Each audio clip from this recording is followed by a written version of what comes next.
trolley? So look, I took my business from probably turning over touch under 500,000 to now in excess of 2.1 million. I got to the stage where I got out from running the business day to day, and at one point when I was working 70 to 80 hours a week, we're now probably the last month I think I've spent about 3 days in the clinic. So look, I'm a podiatrist, and I have been for say 15 years now. I remember graduating and spending 4 years to become a podiatrist, only to realise once I graduated how much I still had to learn. Yet I was arrogant enough to think I could buy a business and just figure it out. So anyway, I bought the practice I was in 2004, and so I went from working 7 to 6 every day, treating patients, 20 patients a day, to trying to understand bookkeeping and systems and HR and all these things I had no idea about.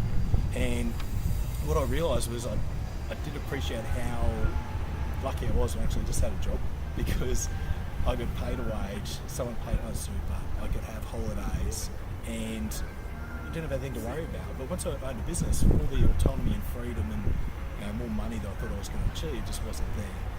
So I just had to work harder. So at that stage, we're probably turning over a touch under 300,000, and for some reason the money just seemed to disappear. Tax was something I wasn't really didn't have my head around, and I thought the only way to try and improve my situation was to work harder. So I basically just worked harder and harder. Instead of doing the 38 hours a week as I did as an employee, all of a sudden I was doing 50 hours, 60 hours, 70 hours, and over time I basically just did as much as I could to try and grow the business, because I thought that was the only way I could fix the problems I was experiencing. Because I couldn't take holidays. As soon as I went away, my cash flow dipped. Everything was totally dependent on me. So I hired another podiatrist. So we basically went from 2 podiatrists up to 3. And I started working even harder, networking as well as I could, a little bit of marketing, and we grew to putting on an additional podiatrist. And while I'd actually grown the business, and I was relatively proud of that, I was doing like 70, 80 hours a week. I was working harder than I ever thought I was ever going to have to work. And I couldn't believe this is what it was all about. And I still couldn't take holidays. I still didn't have any money. I just didn't know where it was all going. I just can't believe this is what the dream of owning a business was all about. This isn't what I planned for, and so just made that kept working harder. But the problem and the reality was I was actually burning out. I was actually burning out fast. I remember sitting in my practice one Saturday morning and looking at the gaps in the diary, the wages due that week, the bills that were due, and my bank account in overdraft. And I remember tears forming in my eyes, just thinking I'm gonna have to let someone go, because I just couldn't see how I was gonna be able to pay those wages. And I just felt sick, because I was letting the team down, I was letting myself down, and ultimately I was letting my patients down.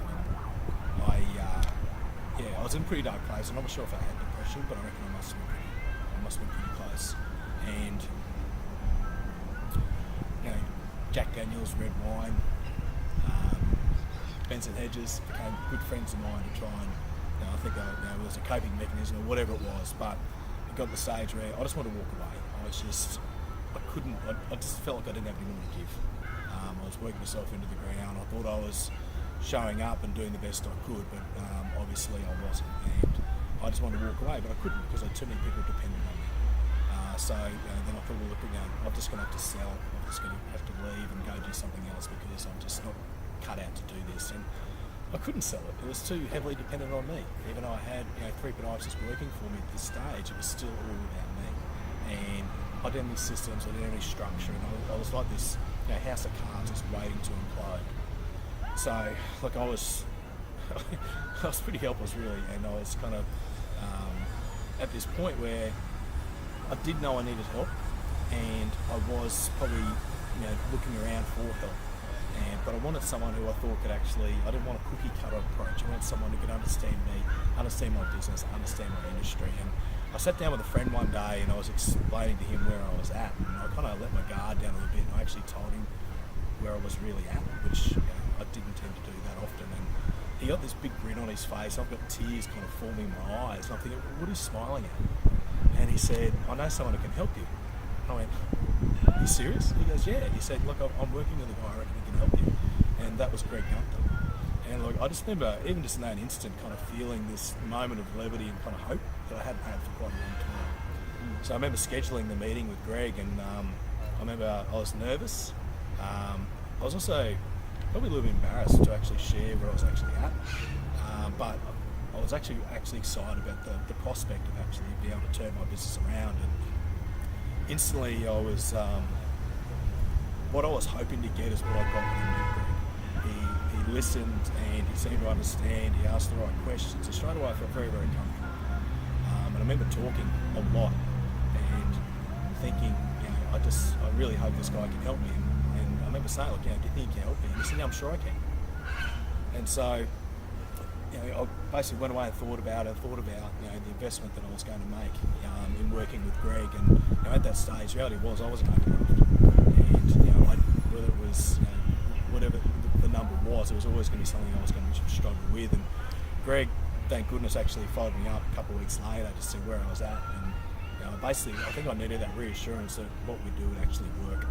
And I was nervous, but I was also, as I said earlier, I was excited. And so we started working together, and probably the biggest thing that Greg made me realise is that the business is a reflection of the owner, and the way I was showing up was kind of how the business was actually showing up. So we spent a lot of time. He actually taught me about being the leader in the business, and to try and get myself out the day-to-day running of the business, actually lead that business forward. And it was a massive shift for me. It taught me all about the skills of running a business, so strategy and systems and finance and HR, but it's really around that leadership and the improvement in myself, where I think it was a big shift for me. And look, it was a process that I really enjoyed, having someone that I could actually talk to outside my business. It wasn't romantically attached to it. It could give me a different perspective. Greg and I still work together today, and I can't imagine not working with him, to be honest. The changes in the business were massive. At this stage I was working 70, 80 hours a week, pretty much at least 6 days a week, and as I said earlier, just burning out to a stage now where I basically work as much as I choose to.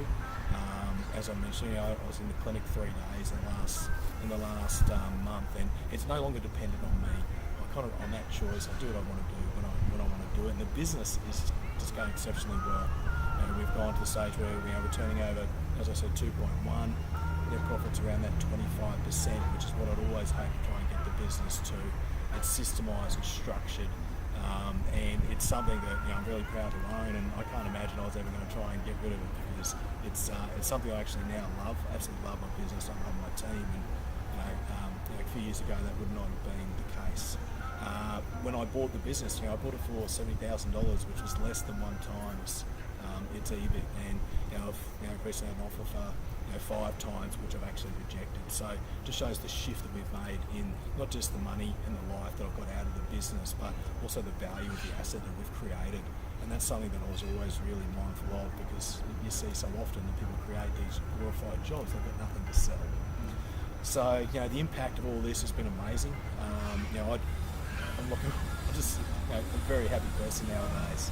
I've got a great lifestyle. I do things that I never thought I'd be able to do. I've been able to start another business, which allows me to help other people and teach them what Greg helped me learn, and travel around the world, spend time with my family, my young son, which I couldn't do with my daughter early on.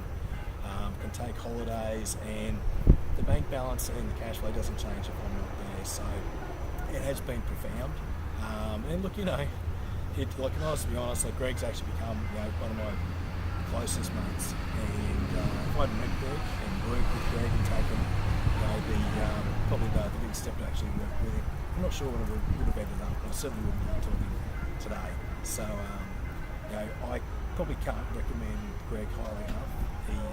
He's just an absolute superstar, and if you've got a business where you want to try and get out the frustration you currently experience, you kind of feel like you've got a job and the business owns you. You want to get more money, you want to get some more time, and you actually just want to get out from the running of the day-to-day where the business can actually operate without you. I'd certainly get in touch with these guys, because it's one of the best decisions you've ever made. It's the best decision I've ever made. Beautiful.